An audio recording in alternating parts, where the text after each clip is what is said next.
You don't like Christmas, do you? Hate Christmas. You're such a misery.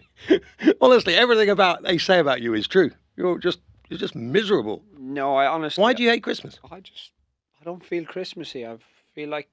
But I actually got you a Christmas present. Yeah. Yeah. But don't get excited.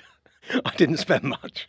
So I was in Winter Wonderland the other night in Hyde Park, and I saw something, and I just thought, it's perfect for you. Do you want it? Go on then. Okay.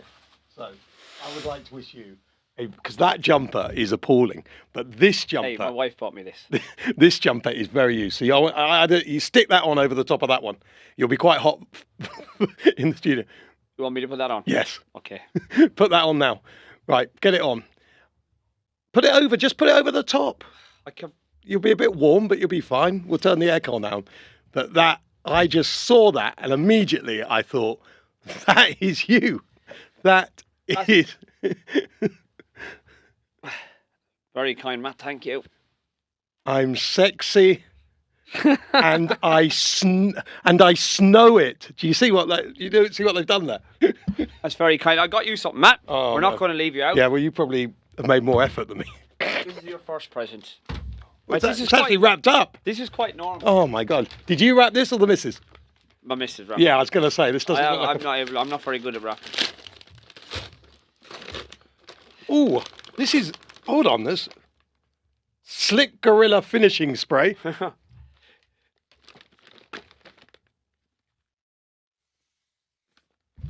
Sharpen that up. Oh, that's a lovely smell. That's like tanning oil. You like it? I love tanning oil. A poppy mug warmer set. I like that too. These are good presents, not the that I've given you. What else? Hold on. This is. I know what this is going to be. This is going to be something like fake tan cream or something like that. It's going to be something horrific. Yeah, I'm not far wrong here. Sun shimmer. You absolute idiot. Hey, Matt, you need a bit more of that. That is why I bring up you decking cue card in every show. Right, we better kick on with it.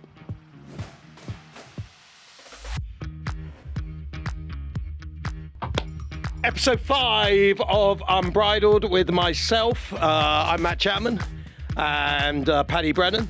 We were just having a discussion. You hate Christmas, don't you? And I've come in, got my lovely. Do you like this? These are actually pajamas. No. It's not actually a jumper. Right. Christmas. You like Christmas? No. Okay.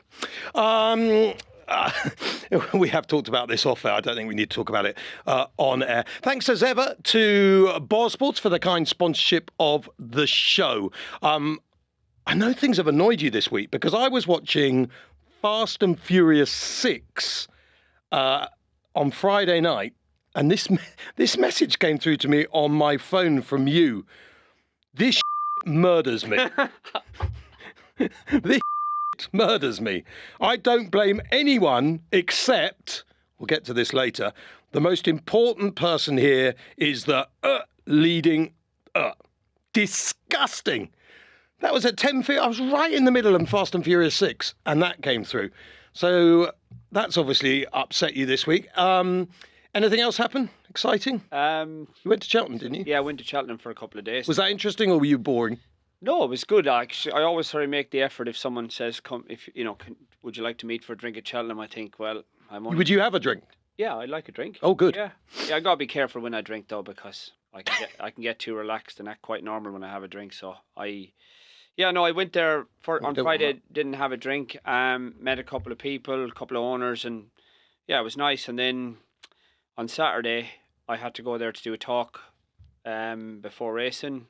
A horsey talk, or? No, it was one on the podium, just going through the card, which actually I enjoyed. It was lovely to be asked. And well, let's hope you didn't tip up, that's it. And then I wasn't really feeling it. So I went into a bar I'd never been in. The Vesti bar, have you been in there? I've never been in any bar, John. It was lovely, actually. And just wanted to just hide away a little bit. Just went in there, had a pint of Guinness. Hold on the back of Unbridled, surely you can't hide anywhere on a racetrack. Like, forget the fact that Paddy Brennan was a jockey. Surely now it's Paddy Brennan is a superstar podcaster. No, but sometimes, you know what I mean, it's not always easy with people. You just sometimes want to hide away. Just not that I'm anyone. I'm definitely not. But I could go in there. I could just have a pint, and if I wanted to see someone, I'd ring him and meet him. And I ended up staying there quite a long part of the day. A couple of quick things. We've got a special guest on the show. Joe Tizard is coming up, and Crambo runs this week. I just want Crambo. Why didn't you ever ride Crambo? I did actually. Well, yeah, but then you were ditched. Why were you ditched? I don't know, touchy subject that now. Yeah, well, that's what this show's about. So why did Fergal O'Brien ditch you? Look, Fergal had a decision to make when it came to Crambo. Right. And good jockey, bad jockey. Good jockey, bad jockey. He chose Johnny Burke. Yeah, it was Fergal's decision. There was no. I didn't feel there was any pressure from the owners with this one, and yeah, he didn't choose me. So I've heard enough about Crambo. Okay. Well, you might hear more in the show later. Who knows? Big race in many ways over Christmas. Welsh National, King George. But if Lossiemouth and Constitution Hill turn up in the Christmas hurdle, which of course Constitution Hill will do and win, despite what you've said, that could be the race over Christmas, couldn't it? That smash up. No, I don't think so. Do you? I think the King George will be the race over Christmas. I think at Christmas or Lossiemouth will win. Okay. You know what? Should we ring Michael Buckley? Let's have a go. Here we go. Let's see if he answers.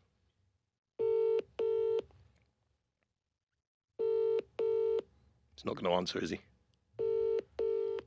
Come on, Buckers. Answer. Not going to answer, is he?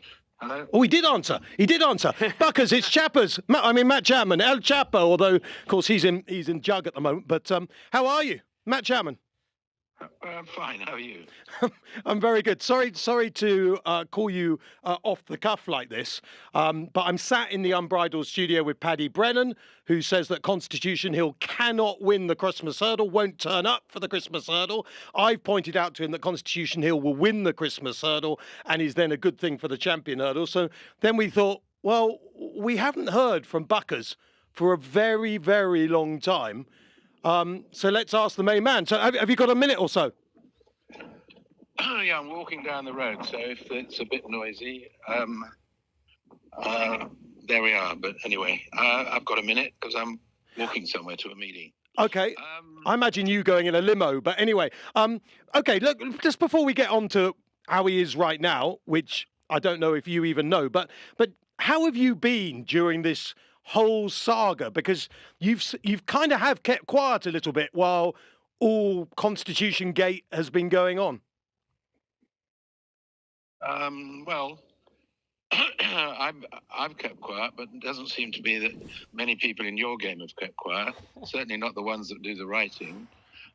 They all seem to know a huge amount about what he's up to, or what he's not up to, and what his abilities are or aren't. And so I read these various journalists in the Racing Post who get more and more and more like people who've escaped from the sun every time I read them. I mean, some of the stuff I've read I find sort of hysterical, except, of course, I'm very fortunate to have the horse, but I'm not rich and I'm not JP, and so I haven't got that many horses, let alone anything like this. So I suppose I feel a bit overprotective about him, but some of the crap I read is just astounding to me. I mean, I can't believe anybody can write the stuff they write.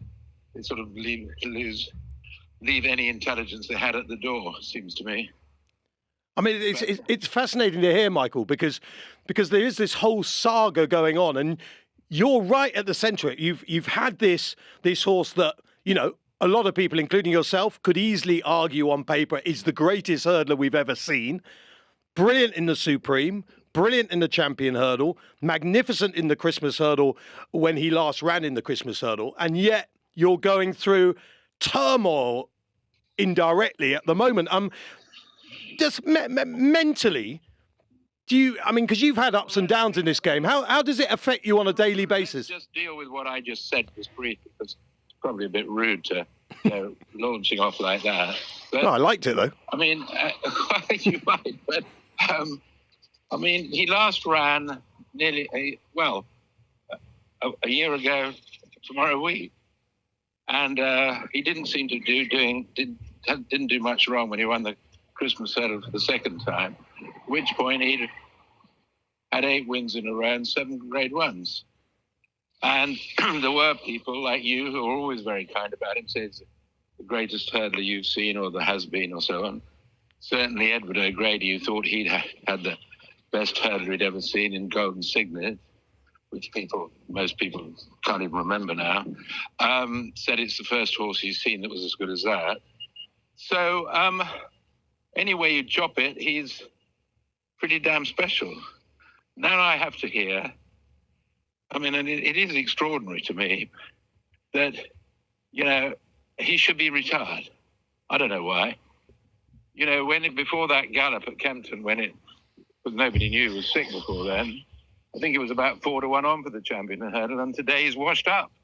But I mean, he had an infection which cleared up. I mean, what is wrong with people? And I mean, I know Nicky sort of said that one day. He hasn't been anywhere. He hasn't damaged himself or so on. But it is, if you own the horse, and, you know, he's kind of, unsurprisingly, he's very dear to us because he's super special. It is extraordinary to read the sort of crap that people write. Sorry, they're really getting nasty now. I should use a word like that. No, don't worry. We're on YouTube. Yeah. We can say whatever we like. But it is crap. I mean, you know, the horse, if he performs abysmally in the Christmas hurdle and trots in 6th or something, then everybody can say his career's on a downward curve and maybe it's time to call it a day. If he runs a big race, if the way people talk about it, if he bustles up Lossiemouth at all, you can hardly say his career's over. And if he beats Lossiemouth, he'll probably be odds on for the champion hurdle again. And what are they all going to say then? Oh, God, we got all that wrong? Oh, I mean, I don't know. Anyway, it'll be what it'll be. Yeah, well, it's pretty bizarre stuff to read. Well, let's ask one of them right now, Michael. Paddy, if Constitution Hill goes and absolutely smashes Lossiemouth up, what are you going to say then? Just take it easy. He doesn't have to actually smash. No, that's fine. I can speak. I'll speak. I'm actually going to be at Kempton there. I'll be waiting in the one spot to clap him in. Will you? Yes. Yeah, but why are you being so vicious about him now then? I'm not being vicious. I'm allowed to give my opinion. So you don't think he'll be there, do you? No, well, it's sounding like he's going to be there. No, hold on. You can't backtrack now just because Michael's on the end of the phone. Do you think Constitution Hill will be at Kempton or not?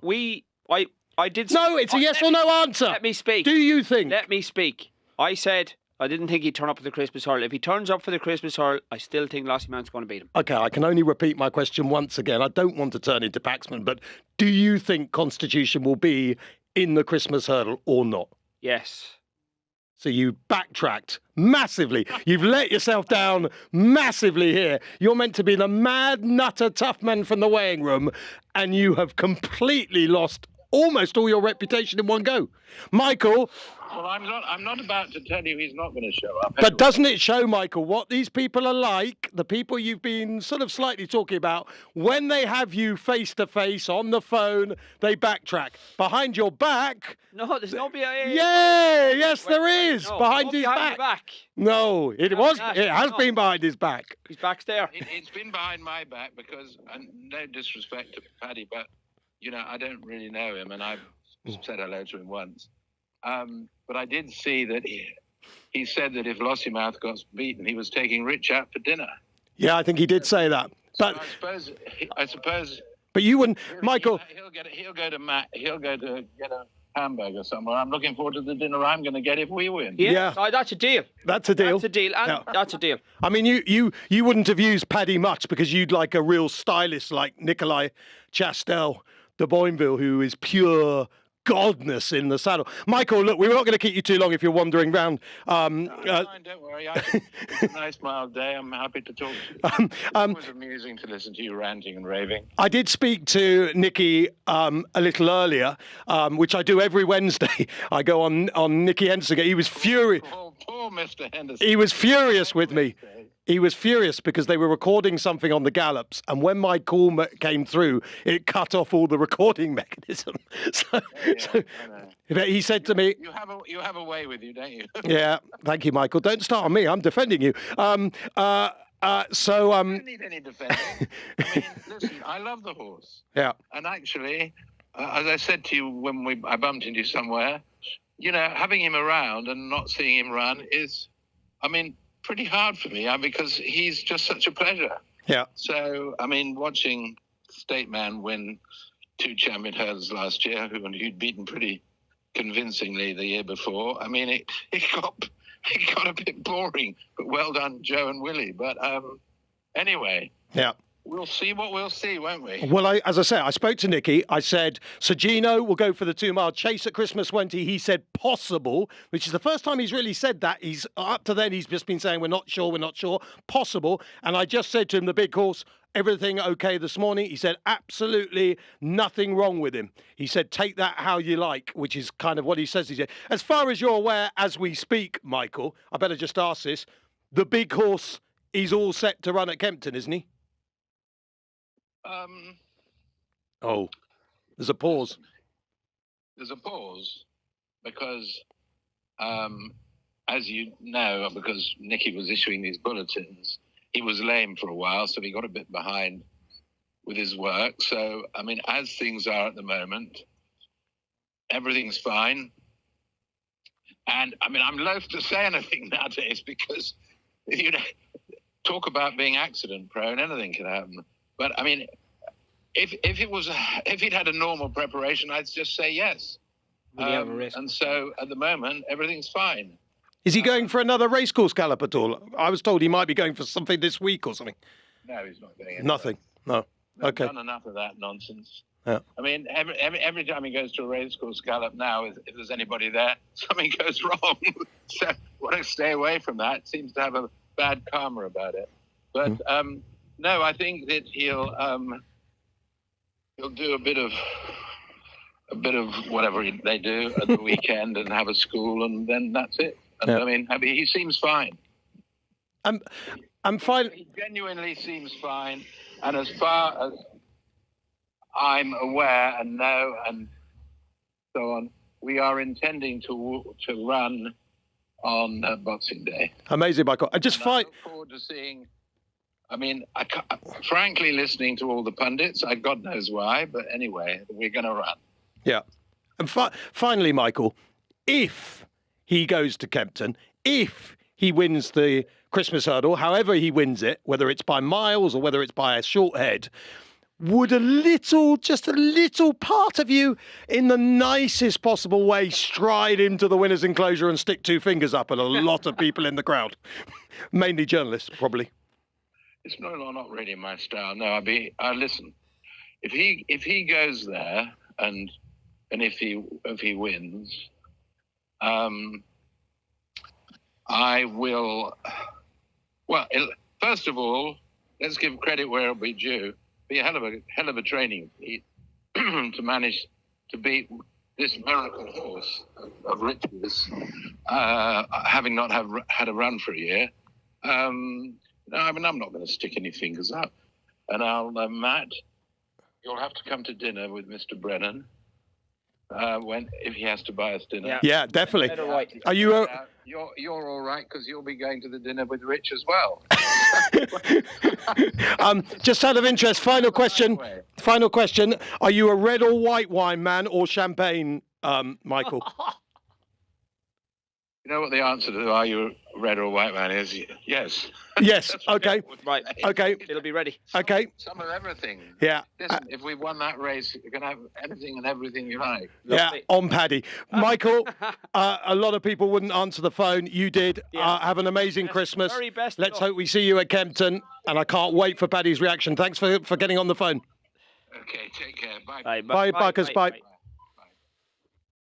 Oh, he's got you.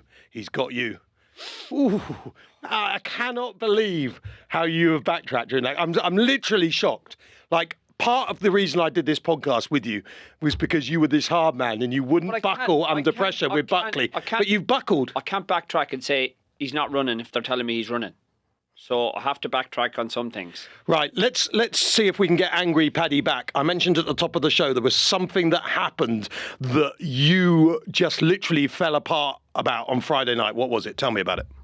Yeah, so it's part of the sport that kills me, honestly. I see it go on and go on and go on. It's when a horse wins And I text you at 10:15. Sorry, You did, right in the middle of Fast and Furious 6. I must have had a bottle of beer.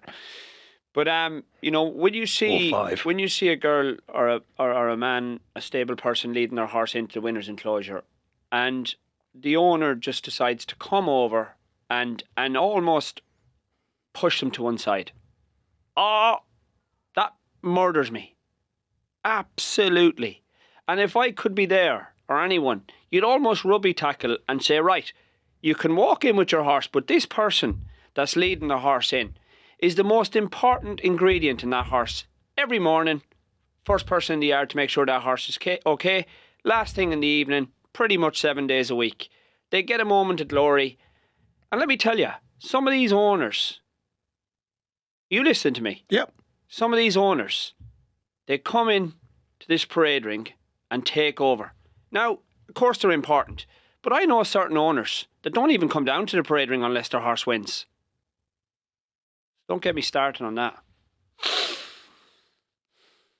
That look quite scared me. Now, obviously, I knew you were going to discuss this because you sent me the message about it with a video of the lass, or in this case, who is going to lead this horse in.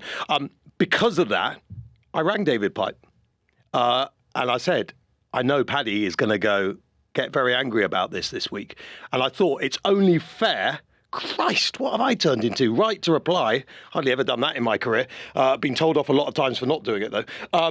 So I've got a quick message. This is a quick one. We're doing a lot of phone-ins. I think people will love Buckers, though. And so this is what David Pipe said to me. Wow. Podcast with Matt Chapman and Paddy Brennan. That must be a bit tasty. I always try to get the owners to lead them in. Yeah, like you say, they pay the bills, but I told him to lead him in, but what I meant, he was all, because biggest race he's ever won, he was all in a kerfuffle.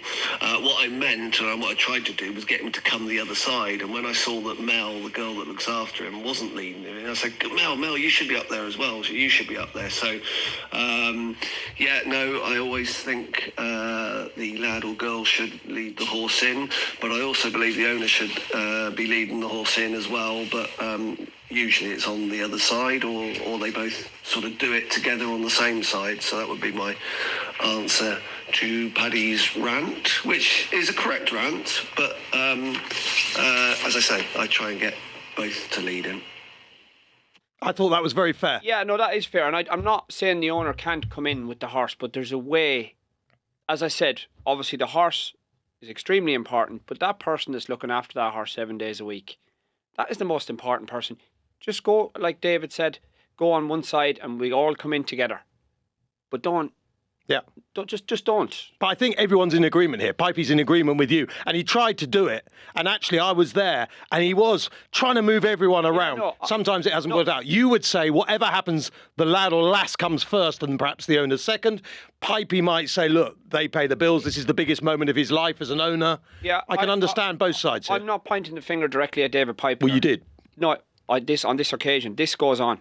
I see it at Royal Ascot. I see it everywhere. I'm just saying, look, if we could just get it out there that it's, yes, the owner might want to come in with the horse, but it's very, very important that that person looking after that horse 7 days a week have their moment. Yeah. Mel, very well done. And if I was there, you would have been leading the horse in. Just had a look at my top knot. It's just a bit of gorilla. There we go. Right, let's move on. For those watching on Spotify, I've just put a bit more gorilla spray in my hair, which was Paddy's present. I love the smell, actually. It's good, isn't it? Beautiful. Was there an eye catcher?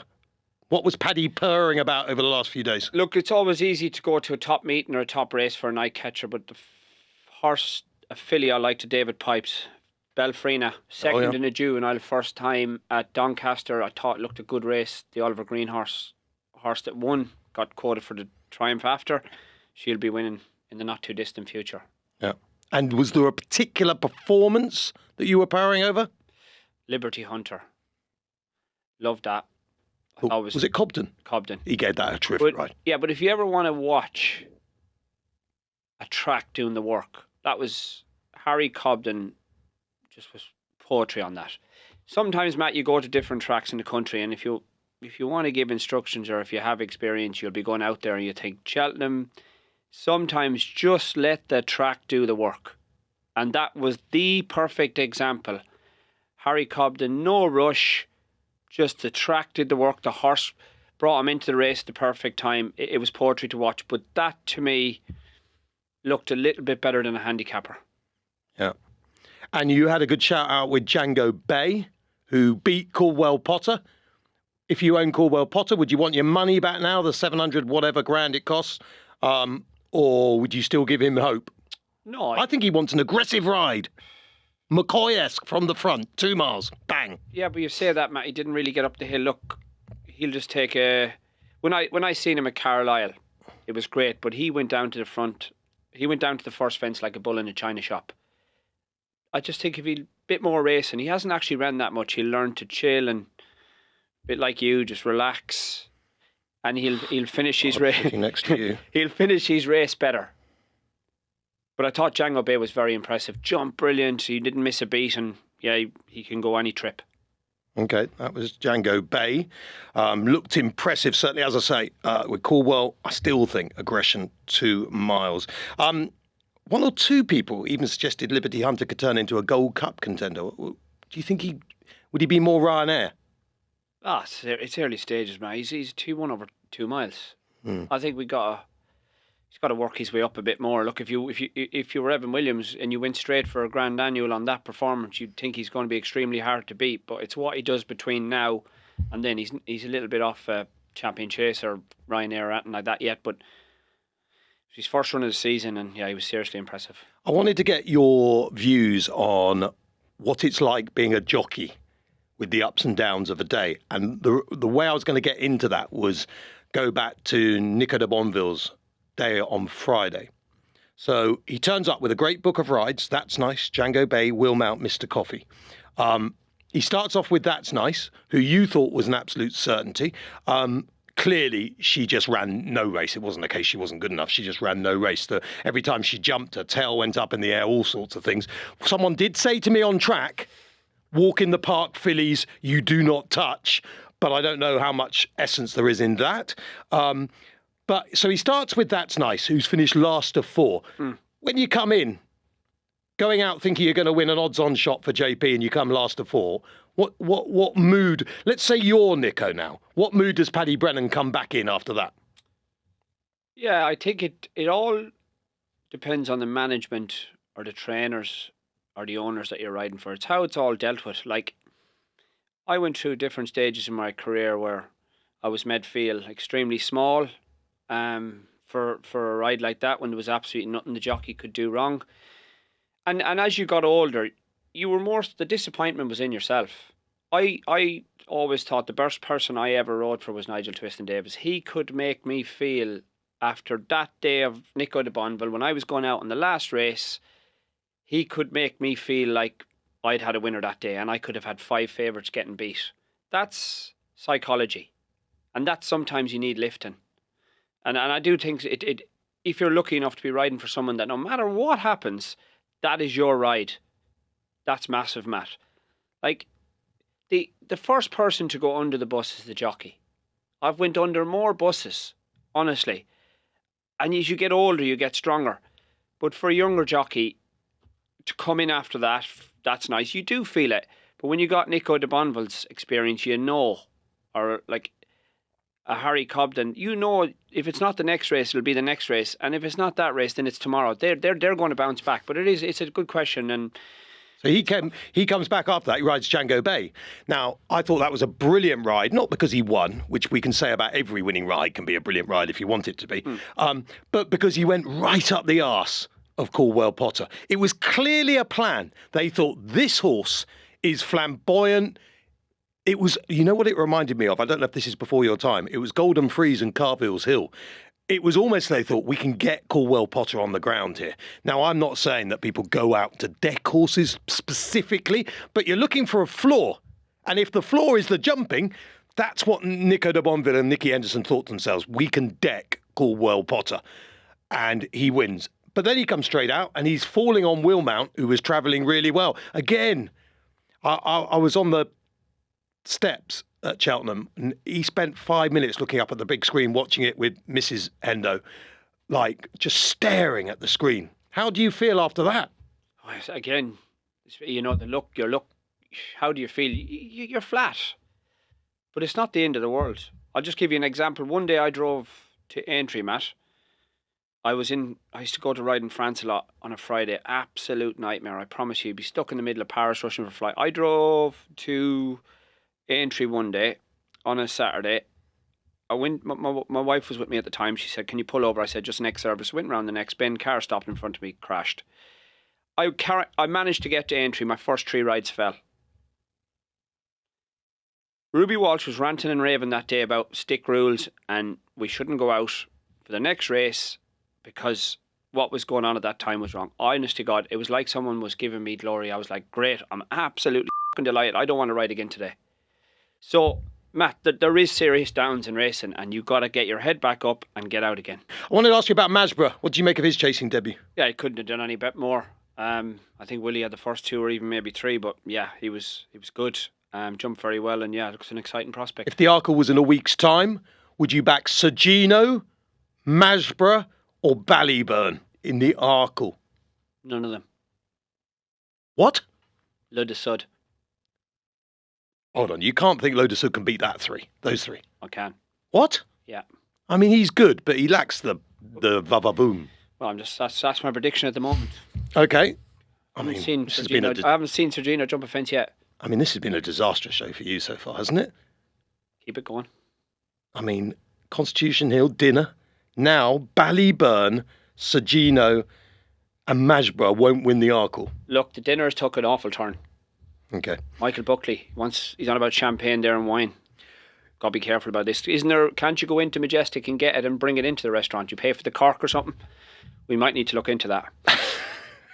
I think you're mistaking Cork for a very good racetrack in Ireland. Right, Champion Bumper, what's going on there? What's caught your eye? Yeah, I thought Gordon Elliott's horse was very good. Calypso's chance. Yeah. And this will tell you all you need to know about horse sales around Cheltenham and Goffs and Tatterstalls. Horse cost 85 grand from Jack Teal. The horse went to that sale that day and they were making 250 grand. They're never going to turn out like him. This goes to show.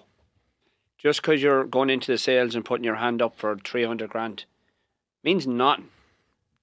Some buy, some find. Well done, Gordon Elliott. You haven't asked me to say this, but I'm going to say it because I always promised you I would. I saw the other day there was 1 share available in one of your horses. Is that share still available? Is it gone? Gone. Okay. That's why I didn't ask you about it because it's gone. Were you interested?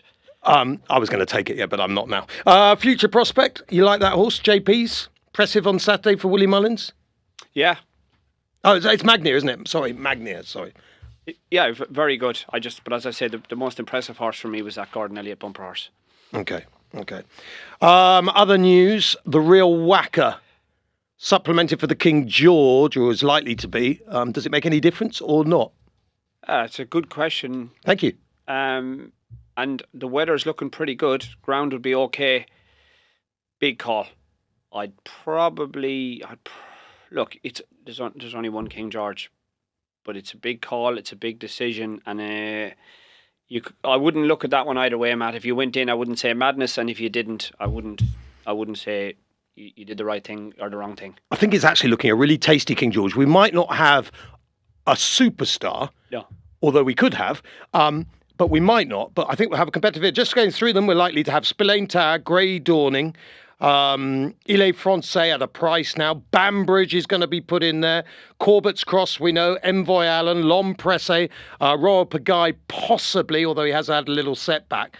If you had to pick one right now, Paddy, who would you go for in the King George? I've been with Grey Dawning all the way, and I see no other reason any different at the moment. Okay. Envoy Allen's probably an interesting runner. Does he definitely line up? Do we know? I think he's meant to, isn't he? He's an interesting runner. Great race. If Ile Francais doesn't bleed, he wins, doesn't he? Yeah, he's not going to get it easy, Matt.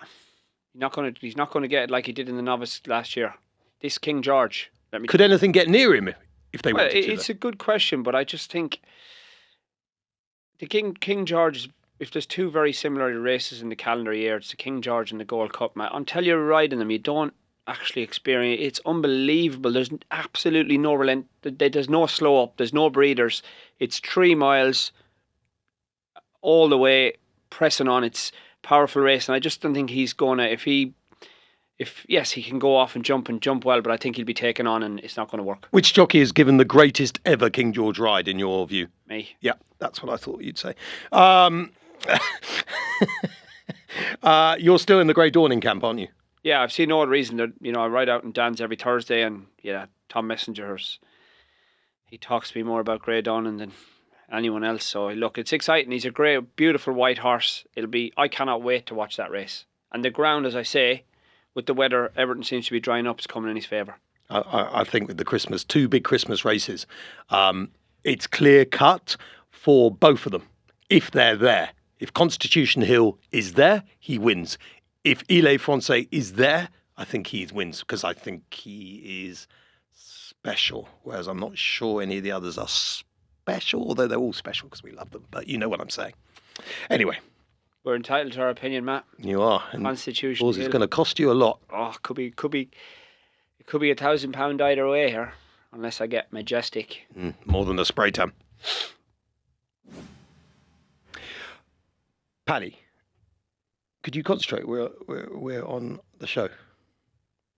Okay, you can't just text people in the middle of the Unbridled show. Joe Tizard, special guest. How many rides for Joe?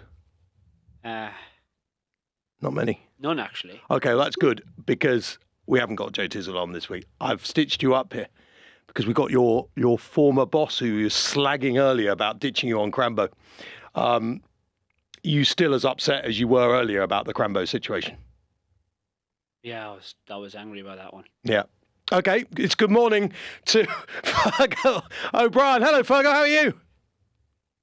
Good morning, Matt. Good morning, Paddy. How are you doing? You well? Well, come on then, Pat. This is your opportunity to have it out with the main man. Fergal, first of all, we did not know you were on the show today, by the way.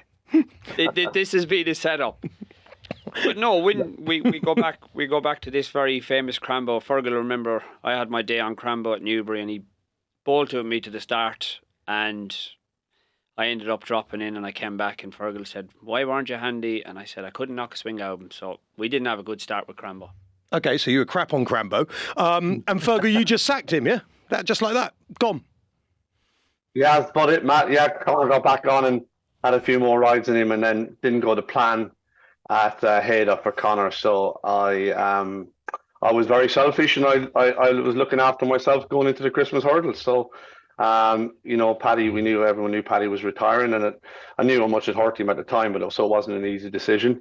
But yeah, I think we fairly trashed it out, and I'm sure it probably is still hurting him a bit, but we've all moved on a bit now, so fingers crossed. I mean, we haven't moved on, Fergal. It looks like you want to by the way you're steering this conversation, but I haven't even remotely finished with this subject yet. It must have been. It sounds as if it was quite easy, really, to sack Paddy off Crambo. I mean, it didn't take you long, did it? I mean, it was a shocking ride. The horse was tuned to the moment. Paddy couldn't get the thing to move. And there you are with the potential Stayers Hurdle winner.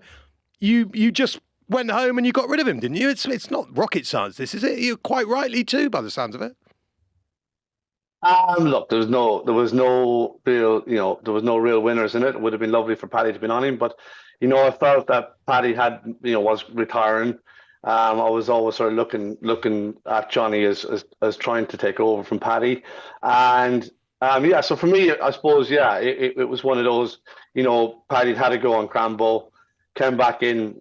From my point of view, he was keen to start, dropped in last, got zero. So, so it was a muddy, cold day. So I thought, I'm not going to take a risk on that happening at Ascot again. So I went for the future. Yeah, so that's where we were with that one. Apart from being tactically astute, strong in a finish, streamlined, good to watch, what was it that made you think Johnny might be better than Paddy? I never said Johnny was. I never said Johnny was better than Paddy. I thought Johnny would suit Crambo more on the day at Ascot last December. So look, and I'll go back to the main reason for him was that it was I was looking to the future. Yeah. Tell me though, you and Pad obviously do have a good relationship, and it's a long-standing one from the Twisty days as well.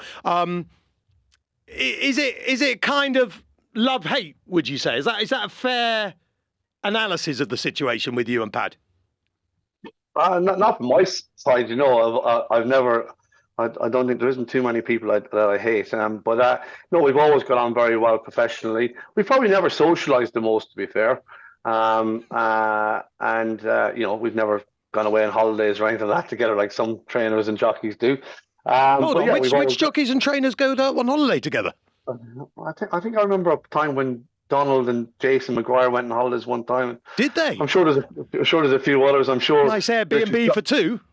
I'm sure Richard Johnson's been on Mr. Hobbs's boat over the years and things like that. So, but yeah, no, we've always got on very well. Hobbsy's got a boat. Did you not know Hobbsy's got a boat? Had a boat for years. I've called him the master trainer for 20 odd years, and not once has he ever said, "Would you like to come on the boat?" He doesn't want you on the boat. It's not a small boat either. It's him and Nigel have been across to Calais and stuff in it, and France and it. Yeah, so yeah. There's a theme here because Paddy said Crambo was a bit of a boat, but anyway. He's a Grade 1 winning boat, so that's fine. Is he a better horse fresh, do you think? Do you think it's the early part of the season that suits him, or was there a reason why his form tailed off? I wouldn't say that because, he obviously won the EBF final in his novice year, and he won first time out at Ascot, and then he went and won a Bangor to qualify for the EBF, and so I wouldn't say look, I think possibly last year he ran at Aintree, won at Aintree, and then he went and had a hard enough race at Haydock, and then had a very hard race at Ascot, and it probably left his mark on him, and then I think the one thing I did wrong with him last year was running him at Aintree. We tried to freshen him up for Cheltenham, and Cheltenham didn't run bad, but he didn't run great. I think he was beaten about 12 lengths, but it was a good race, and and I probably should have pulled stumps then and see where we were. But what you want to do is try and go out on a better note, and he didn't even really want to line up at Aintree, so I think he probably had enough by then. So fingers crossed, he's fresh and well. We're very happy with him. He was sort of ready to run at Newbury, didn't scope great, so hopefully he's had that. He's over that. He scoped very well. He worked very well yesterday. Scoped clean yesterday, so we rock on Saturday. So fingers crossed. Well, the one thing he probably has in his favour, Fergal, is the track. He likes Ascot. For me, it's his first run of the season. It's going to be tough. It's going to be tough being his first run of the season. But yeah, he likes the track, and going well fresh can only help. Yeah, and that was that was always in the back of my mind when we didn't go to Newbury. Look, if it was an ordinary race and it was a novice hurdle around Bangor on a Wednesday, and his scope was like it was back in November, then I'd have probably rolled the dice. But I just felt like that it was too close to Ascot, where we knew he'd like the track, and as Paddy knows, I tend to be more cautious than bullish. So I just spoke to the owners and said, look, I think we can get him better. He's not bad where he is now, but I think we can get him better and get him spot on for Ascot. And they were keen to wait for Ascot and go back to try and defend his crown, yeah. And Paddy, straight after the Greatwood, the next show we did, you said to me, that's the difference. You'd have won on Dysart Enos. You said Bert was hopeless. What would you say to Fergal about Dysart Enos this weekend? Yeah, we love Dysart. She was great. I think Johnny Burke put up I'd seen an interview recently where he said, her jumping had been a bit careful. Not under you. No, maybe in their novice hurls, and I think what Johnny was thinking at Cheltenham is that rather than just doing what I'd do and drop in stone cold last, he thought, I'm not going to take that chance in case she is a bit careful. But I think she was the opposite. I don't know what you think, Fergal, but for me, she was so keen. And sometimes I was obsessed with getting a horse switched off in a race, because in that situation I felt if I wasn't switched off I wasn't coming home, and I think she ran some race at Cheltenham. Yeah, look, I think if we had our time again, I think Johnny might have spoken to you beforehand, Paddy, but I think if we had our time again we would have dropped her in. She was very careful at Doncaster, and she was very careful on her first run and got it climbed a bit in the air, and I just felt that if yeah, in hindsight, yeah, we should have dropped her in, got her a bit of cover, and come with that one late run. But look, it's all learning. It's never easy. But a transitional period is never easy with jockeys, horses, whatever. And they're big boots to fill. But Johnny, he's doing his best, and I think she ran an absolute cracking race. She'd been off for so long.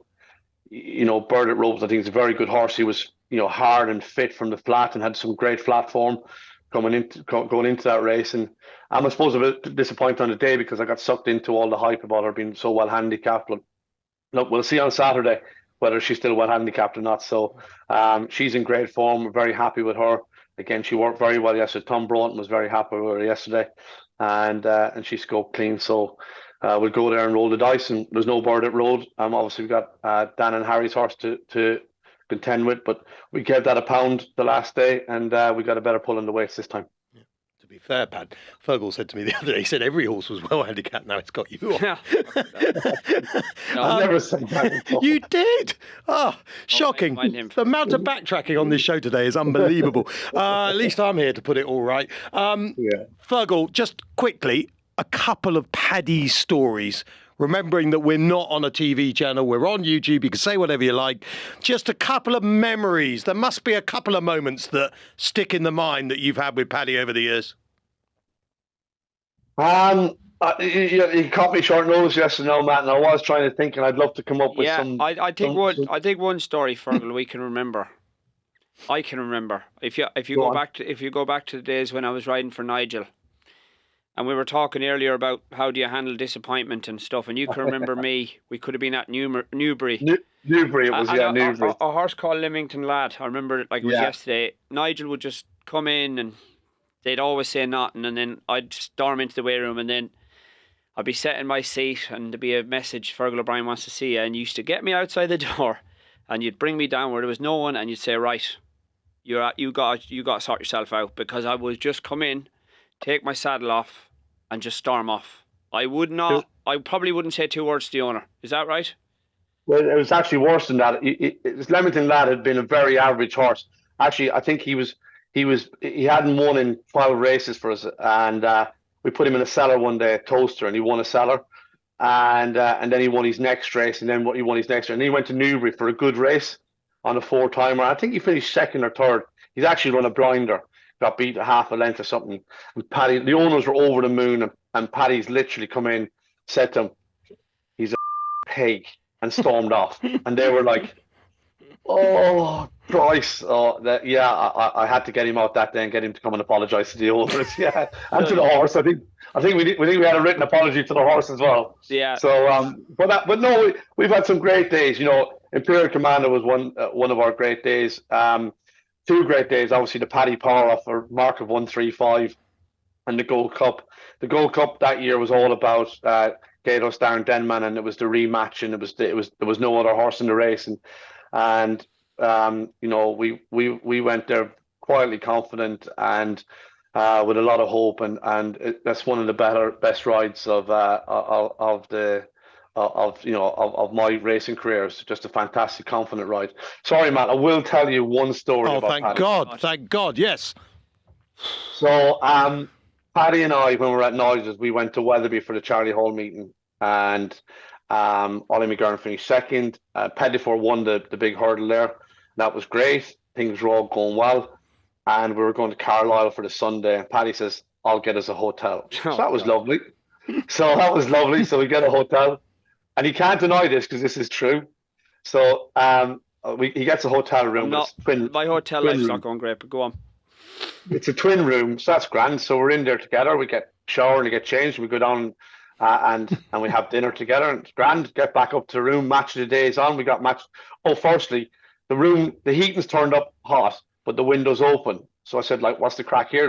There's a Gale Force 9 coming in. There's a Gale Force 9 coming in here, but we got the heating full on.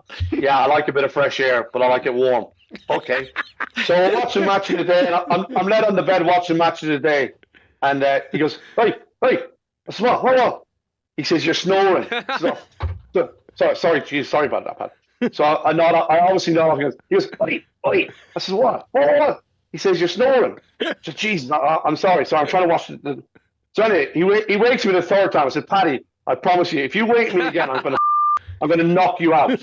So I go to sleep. I wake up at 6 o'clock in the morning, and the bed next to me is empty. So I've obviously gone back to sleep. I've snored so bad. He's had to go downstairs and pay another 120 quid for another room. Luckily, there was another room. Luckily for you, because I was asleep. Yeah. You're just lucky I didn't have high ceilings. I wasn't normal, and let's just get Fergal had put up with me for longer than anybody else. We had some great days, but finally, for one thing, the last thing we remember with Sparky Bevis and yourself was going down the chute with Imperial Commander, and I just got beaten the goal in the Albert Bartlett the time before for Telmasini for Tom George. That was a bit of a crambo now. He bolted me to the start, so I dropped him as well. and I came back, and I remember some of the owners, they were looking the other way. I was speaking. I went into that weigh room, and I was on the floor. I promise you now I was broken, because I've just ridden a favourite, top massive chance.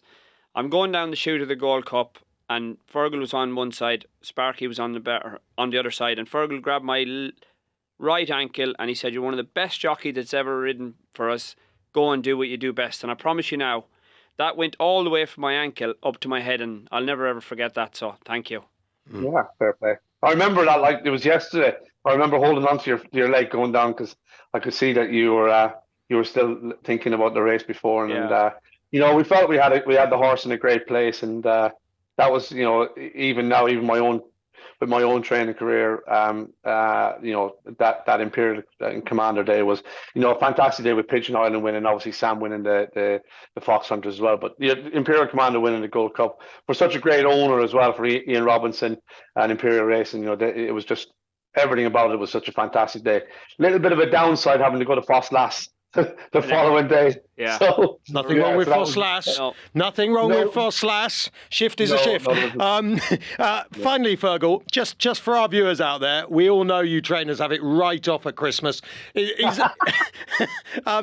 there, forget about having it right off, but is there, just give us a name of a youngster perhaps we don't know all about that you're quite looking forward to running in the next few weeks? I suppose a nice filly called Blue Betty in a mare's bumper.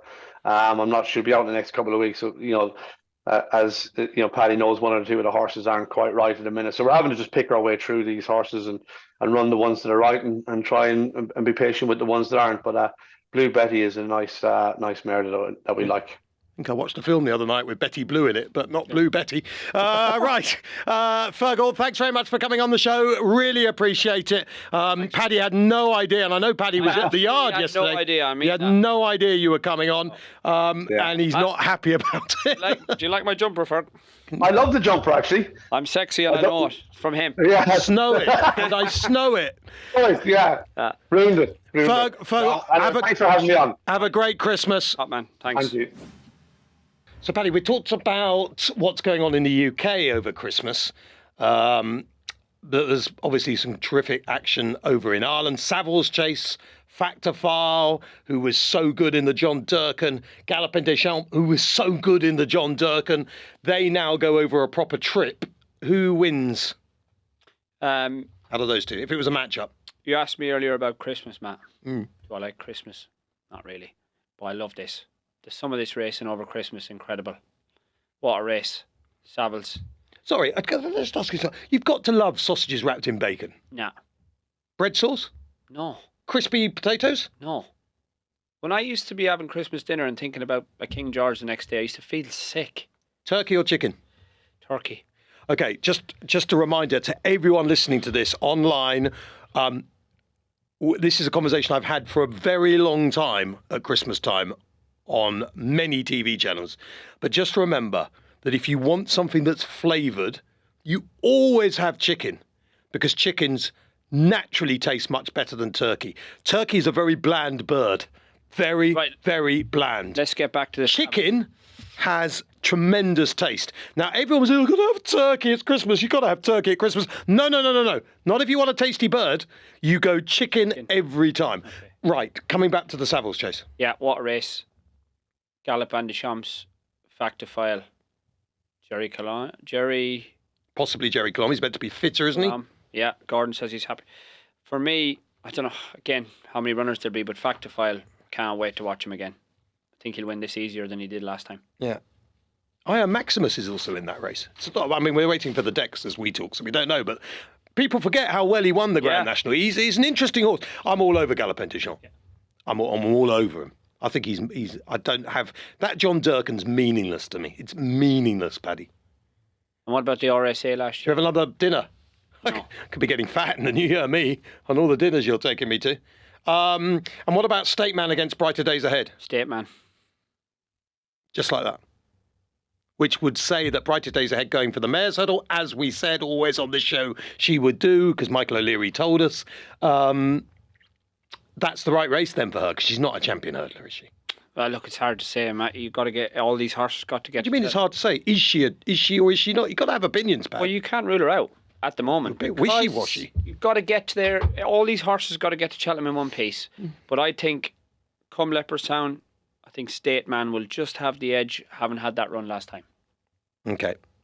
And final question on this. One horse you cannot wait to see, just see, over the festive period. There's a horse called Is This For Real running the bumper at Aintree. I'm looking forward to watching him. Okay. I obviously, even though it's dull and it's not to be taken too seriously, I mean, it's got to be Constitution Hill for me, hasn't it? I can't, after a show like this, all your backtracking, it's got to be Constitution Hill. I can't wait to take you to the cleaners at dinner. You got me in a lot Make of sure you've got a very thick credit card. But if he doesn't win, are you taking me for dinner? No, that was never the deal, was it? You made the deal. You didn't strike it I didn't very ask well. you to get Michael Buckley involved, wine and champagne. Yeah, well, I didn't ask you to backtrack.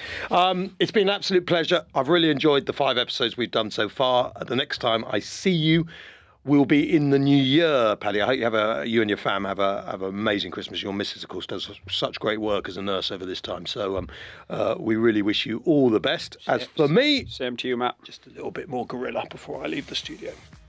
Have a great Christmas, everyone.